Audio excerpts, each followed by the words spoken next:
Hello दोस्तों, आप सभी स्वस्थ मस्त होंगे। आज हम बात करेंगे रासायनिक अभिक्रिया और रासायनिक परिवर्तन पर आधारित महत्वपूर्ण प्रश्नों के बारे में।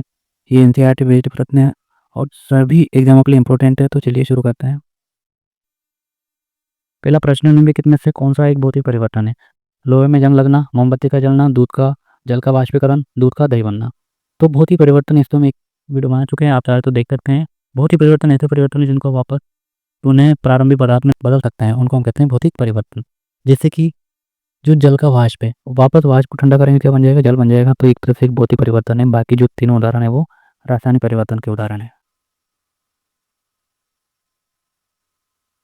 रासायनिक अभिक्रिया में भाग लेने वाले पदार्थ क्या कहलाते हैं? जैसे कोई भी रासायनिक अभिक्रिया होती है उसमें दो तरह के पदार्थ होते हैं। जैसे मान लो ए से बी बनेगा, तो जो ए है जो अभिक्रिया करता है इसको हम बोलते हैं अभिकारक। क्या बोलेंगे इसको? अभिकारक।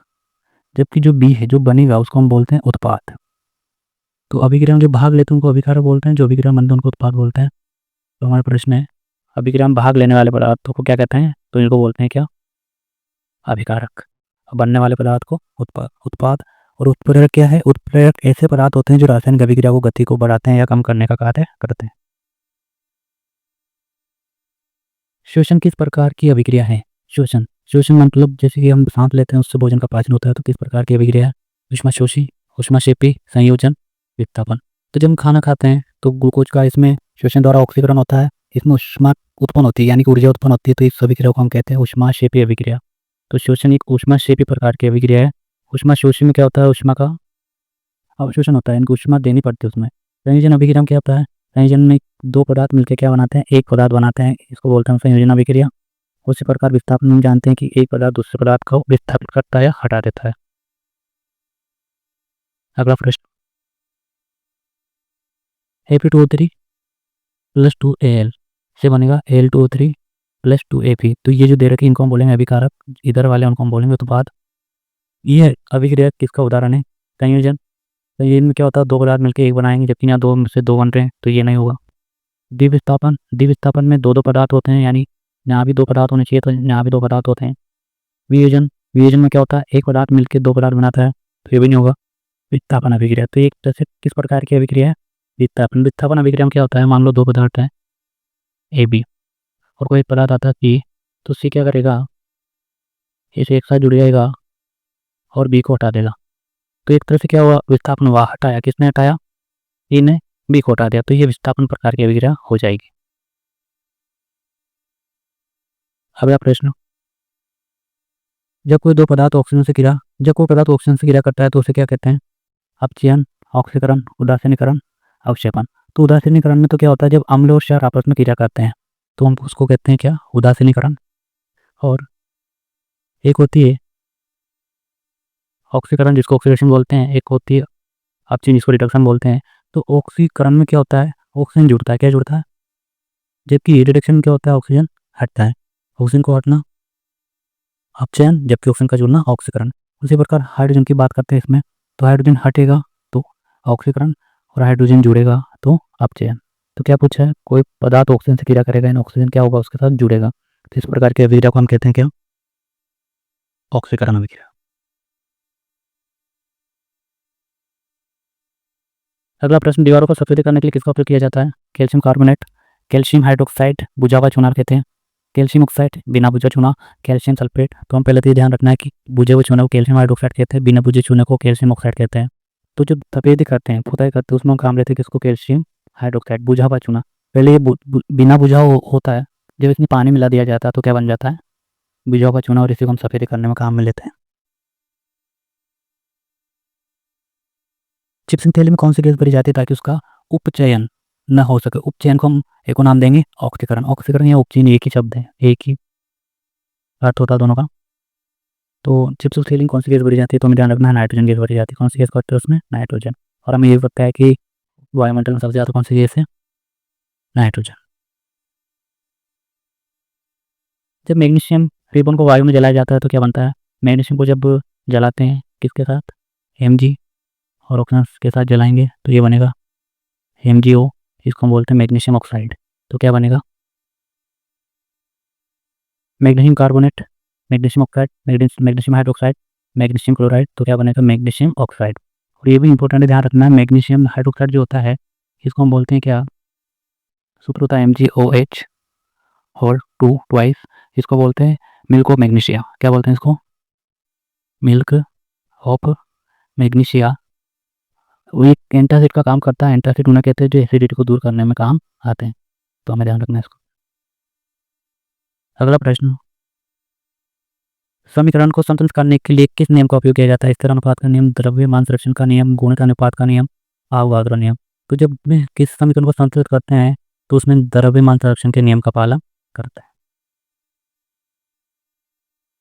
वह अभिक्रिया जिसमें एकल अभिकारक टूटकर छोटे छोटे उत्पाद बनाता है क्या कहलाता है? दो तरह की अभिक्रिया होती है। एक में तो क्या होता है, एक पदार्थ है, मान लेते हैं AB, और टूटेगा, दो पदार्थ बनाएगा A+B। इसी प्रकार एक अभिक्रिया है A+B बनाएगा AB। यहाँ पे एक था अभिकारक, दो उत्पाद बने, दो अभिकारक थे, एक उत्पाद बना। तो जब दो टूट के एक बनाएंगे तो इसको तो बोलते हैं वियोजन अभिक्रिया। क्या बोलेंगे इसको, वियोजन। और जब दो मिलकर एक बनाएगा तो इसको हम बोलते हैं संयोजन अभिक्रिया। तो क्या पूछा है, वह अभिक्रिया जिसमें एकल अभिकारक टूटकर छोटे छोटे उत्पाद बनाता है, तो संयोजन नहीं, क्योंकि संयोजन में तो दो से ज़्यादा मिलकर एक उत्पाद बनाते हैं। वियोजन, तो हमारा उत्तर सही हो जाएगा क्या, वियोजन। वियोजन अभिक्रिया ऐसी अभिक्रिया जिसमें छोटे छोटे अभिकारक टूटकर छोटे छोटे उत्पाद बनाते हैं। साग सब्जियों का विघटित होकर कंपोस्ट बनना किस प्रकार की अभिक्रिया? ऊष्माशोषी, ऊष्माक्षेपी, प्रतिस्थापन, संयोजन। ऊष्माशोषी में क्या होता है, ऊष्मा का अवशोषण होता है, ऊष्मा देनी पड़ती है। जबकि ऊष्माक्षेपी में क्या होता है, ऊष्मा उत्सर्जित होती है, उत्पन्न होती है। तो जब भी किसी पदार्थ का विघटन होता है तो उसमें ऊष्मा निकलती है, तो इसको हम बोलते हैं क्या, ऊष्माक्षेपी अभिक्रिया। PbNO3 होल 2, जिसको हम बोलते हैं लेड नाइट्रेट, को गर्म करने पर भूरे रंग का धुआं निकलता है। ये धुआं किस गैस का है? NO2, N2O, NO, N2O5। तो ये होता है किसका, NO2 का, नाइट्रोजन डाइऑक्साइड, NO2 गैस का धुआं होता है। जबकि इसको गर्म करते हैं लेड नाइट्रेट को। अवक्षेपण अभिक्रिया में क्या बनता है? घुलनशील लवण, अघुलनशील लवण, अम्ल, क्षार। तो जब अवक्षेप किसी अभिक्रिया में अवक्षेपण अभिक्रिया होती है तो वहाँ पे अवक्षेप बनता है, और जो अवक्षेप होता है वो अघुलनशील होता है, तो इसे अवक्षेपण अभिक्रिया भी कहते हैं। ये पेन बैठ जाता है। निम्नलिखित में से कौन सी अभिक्रिया ऊष्माशोषी है? ऊष्माशोषी का मतलब ऊष्मा देनी पड़ेगी। प्राकृतिक गैस का दहन, बर्फ का पिघलना, सल्फ्यूरिक अम्ल का तनुकरण, या श्वसन। तो हम देखते हैं कि प्राकृतिक गैस को जलाते हैं तो ऊष्मा उत्पन्न होती है, तो ऊष्माक्षेपी हो जाएगी। बर्फ का पिघलना, बर्फ का पिघलेगा जब उसको ऊष्मा देंगे, तो बर्फ का पिघलना कौन सी अभिक्रिया हो जाएगी? ऊष्माशोषी अभिक्रिया। भोजन का पाचन किस प्रकार की अभिक्रिया है? अपचयन अभिक्रिया, संयोजन अभिक्रिया, वियोजन अभिक्रिया, या विस्थापन अभिक्रिया। भोजन का पाचन, जैसे हम खाना खाएंगे, खाना में क्या होता है, ग्लूकोज होता है। ग्लूकोज ऑक्सीजन के साथ क्रिया करके टूटेगा, यानी कि विखंडन होगा। विघटन वियोजन होगा। तो भोजन का पाचन एक तरह से किस प्रकार की अभिक्रिया है? वियोजन या अपघटन अभिक्रिया का उदाहरण। लोहे पर जंग लगना किसका उदाहरण है? ऑक्सीकरण, अपचयन, संक्षारण, ए और सी दोनों। तो जब लोहा जल और ऑक्सीजन से क्रिया करता है तो जंग लगता है, जंग का निर्माण होता है। तो ये एक तो ऑक्सीकरण भी है, और उसके अलावा इस क्रिया को हम बोलते हैं संक्षारण। तो इसका उदाहरण हो जाएगा ए और सी, ऑक्सीकरण और संक्षारण। सिल्वर क्लोराइड AgCl को सूर्य के प्रकाश में रखने पर भूरा हो जाता है, किस प्रकार की अभिक्रिया है? संयोजन, प्रकाश रासायनिक वियोजन अभिक्रिया, विस्थापन अभिक्रिया, या ऊष्माक्षेपी अभिक्रिया। तो जब AgCl, सिल्वर क्लोराइड को हम वायु सूर्य के प्रकाश में रखते हैं, जिसको हम लिखते हैं HNO, तो Ag अलग हो जाता है, प्लस Cl बनता है। तो एक तरह से ये वियोजन अभिक्रिया, और किस प्रकार के प्रकाश की परिस्थिति में हो रही है, इसलिए इसको बोलते हैं हम क्या, प्रकाश वियोजन अभिक्रिया का यह उदाहरण हो जाएगी।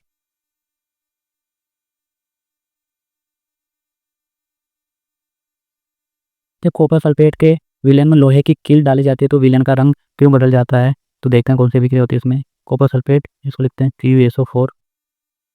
इसमें डालेंगे क्या, Fe, लोहे की कील। तो क्या बनेगा, ये Fe Cu को हटा देगा तो बनेगा क्या, FeSO4 प्लस Cu। तो क्या बन गया, एक तो FeSO4 बन गया और एक Cu को इसने हटा दिया। तो हम देखते हैं क्या सही होगा। कॉपर के विस्थापन कारण बिल्कुल कॉपर का विस्थापन इसमें होगा। आयरन सल्फेट का निर्माण बिल्कुल FeSO4 आयरन सल्फेट बनेगा।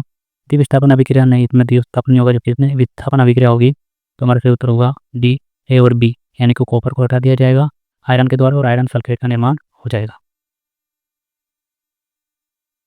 वो अभिक्रिया जिसमें आयनों का आदान प्रदान होता है, संयोजन, वियोजन, विस्थापन, द्विविस्थापन। तो जो द्विविस्थापन अभिक्रिया है उसमें आयनों का आदान प्रदान होता है। हम देख लेते हैं एक बार। जैसे मान लो दो यौगिक है AB प्लस CD, तो होगा क्या, D तो चला जाएगा एक साथ और B चला जाएगा C के साथ, तो ये बनेगा AD प्लस BC। तो इस प्रकार की जो अभिक्रिया होती है उनको हम बोलते हैं क्या, द्विविस्थापन अभिक्रिया, और इसी को हम बोलते हैं आयनों का आदान प्रदान। संयोजन में क्या होगा, दो मिलकर एक बनाएंगे। वियोजन में एक टूट के दो से ज़्यादा बनाएंगे। विस्थापन में क्या होगा, एक जो ज़्यादा क्रियाशील होगा वो दूसरे वालों को हटा देगा। हम लोग क्षार के बीच होने वाली अभिक्रिया क्या कहलाती है, तो जो अम्ल क्षार से क्रिया करता है तो उसे हम क्या कहते हैं, ऑक्सीकरण, अपचयन, उदासीनीकरण या अवक्षेपण। तो जब अम्ल क्षार आपस में क्रिया करके उदासीन हो जाते हैं और क्या बनाते हैं, ये भी इंपॉर्टेंट है याद रखना, लवण और जल इसमें बनता है। तो उदासीनीकरण अभिक्रिया कौन सी अभिक्रिया है, उदासीनीकरण। तेल और संयुक्त खाद्य पदार्थ में उपचयन या एक बोलते हैं हम ऑक्सीकरण को रोकने के लिए मिलाए जाने वाले पदार्थ क्या कहलाते हैं, प्रतिऑक्सीकारक, एंटीऑक्सीडेंट, उत्प्रेरक, सूचक। तो जो उपचयन को रोकते हैं यानी ऑक्सीकरण को रोकते हैं तो उनको हम बोलते हैं ऑक्सीकारक, प्रतिऑक्सीकारक उनको हम बोलते हैं। उत्प्रेरक क्या करता है, अभिक्रिया की दर को बढ़ा देता है या घटा देता है। सूचक ऐसे पदार्थ होते हैं जो अम्लीय या सारे माध्यम अपना रंग बदलते हैं या अम्लीय माध्यम या सारे माध्यम के बारे में बताते हैं।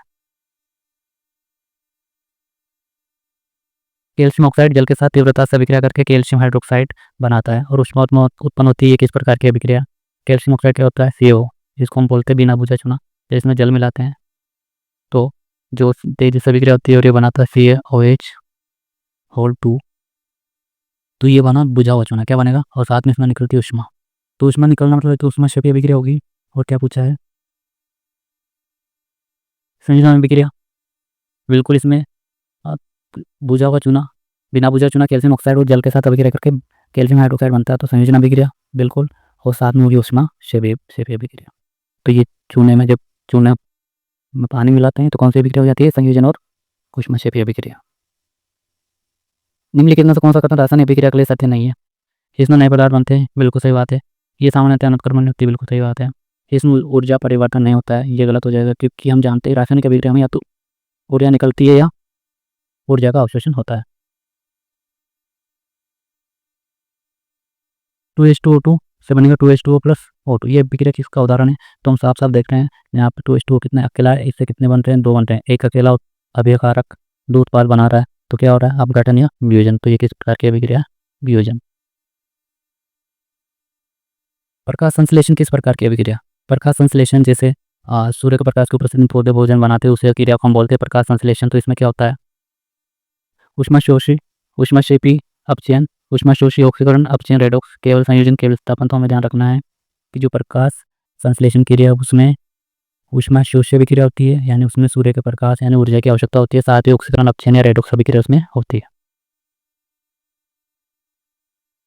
जब hydrogen sulphide H2 base copper sulphate विलयन से प्रभावित होती है तो काले रंग का अवक्षेप बनता है। ये किसका अवक्षेप है, तो ये होता है copper oxide, copper sulphide, sulphur या कॉपर हाइड्रोक्साइड। तो इसमें बनता है क्या, कॉपर सल्फाइड।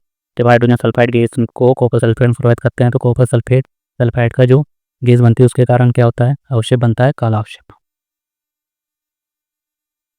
किस रासायनिक अभिक्रिया की गति को बढ़ाने के लिए बढ़ाने वाले पदार्थ को क्या कहते हैं, अभिकारक जो अभिक्रिया में भाग लेते हैं, उत्पाद जो अभिक्रिया में बनते हैं, उत्प्रेरक जो अभिक्रिया को बढ़ाते हैं तो हम बोलते हैं उनको उत्प्रेरक, सन्मक जो अभिक्रिया को घटाते हैं। Zn प्लस CSO4 से बनेगा ZnCO plus Cu।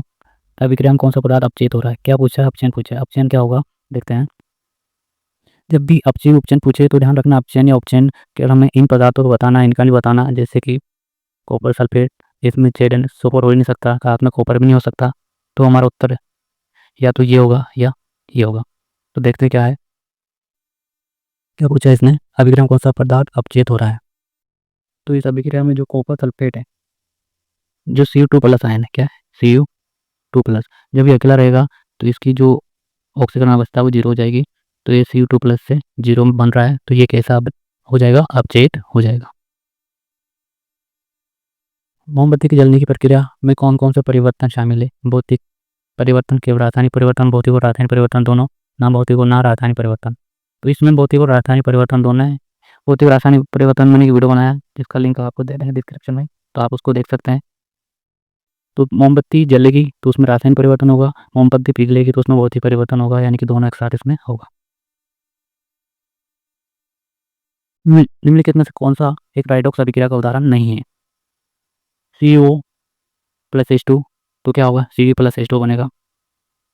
AgNO3 plus NaCl, तो AgCl plus NaNO3, MnO2 plus 4HCl, MnCl2 plus 2H2O plus Cl2, C plus O2 और CO2। तो जो ये अभिक्रिया देख रहे हैं हम, इसमें क्या हो रहा है? Cl तो जा रहा है Ag के साथ, तो AgCl बनेगा, और NaN भी जा रहा है Na के साथ, तो NaNO3 बनेगा। तो ये एक तरह से जो आयनों का आदान प्रदान हो रहा है वो वाली अभिक्रिया है। इसी अभिक्रिया को हम बोलते हैं क्या? द्विविस्थापन अभिक्रिया। तो द्विविस्थापन है, बाकी सारी अभिक्रिया कौन सी अभिक्रिया का उदाहरण है? इसमें रेडॉक्स अभिक्रिया के उदाहरण। ठीक है दोस्तों, ये था हमारा भौतिक रासायनिक परिवर्तन और साथ में रासायनिक अभिक्रिया को लेकर कुछ महत्वपूर्ण 30 प्रश्न जो सभी एग्जाम में पूछे जाते हैं। तो आपको वीडियो अच्छा लगा तो लाइक कीजिए, और हमने जो वीडियो बनाया था उसको भी आप देख सकते हैं, भौतिक रासायनिक परिवर्तन धातु अधातु वाले। तो धन्यवाद दोस्तों, मिलते हैं अगले वीडियो में।